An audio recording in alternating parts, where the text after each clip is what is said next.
একদিন মহেশ্বরী সরোবর তটে স্নান ছলে বসিয়াছে ধামা চিরঘাটে।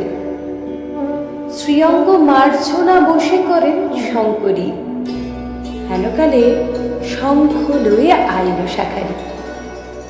ডাক দিয়া বলে দেবী শাঁখারির তরে, কিসের পশরা তব মস্তক ওপরে?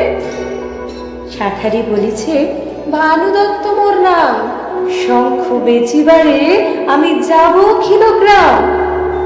শঙ্খ নামে ঈশ্বরের ভুলে গেল মন, আনহ শাঁখারি শঙ্খ দেখিব কেমন। এত শুনি এলো বনি ধামা ছিল ঘাটে, শঙ্খ নামাইয়া দিল দেবীর নিকটে। শ্রীরাম নামেতে শঙ্খ দেখি দুই বাই, শঙ্খ দেখিয়া সুখী হইল মহামাই। দেবী বলে, দুই বাই শঙ্খ লব আমি, ইহার উচিত মূল্য কত লবে তুমি? শঙ্খের উচিত মূল্য 5 টঙ্কা লয়ে, দুই বাই শঙ্খ মোরে দেহ পরাইয়ে।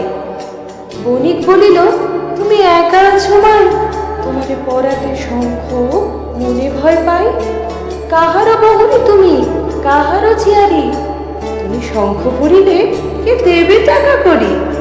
দেবী বলে, শুনো বাবু পরিচয় দি, পূজারি বামুন আছে আমি তার ঝি। এই কথা বলো মোর পিতার নিকটে, তব কন্যা শঙ্খ পরে ধামাচের ঘাটে। গম্ভীরের কুলঙ্গিতে 5 টঙ্কা আছে, শঙ্খ পরাইয়া টাকা লবে পিতার কাছে। অভয়ার মায়া বণিক বুঝিতে নারিল, দেবীর নিকটে শঙ্খ পরাতে বসিল। সবাই মিলে বলো, শ্রী শ্রী যোগাত্মা মাতা ঠাকুরানী কি জয়।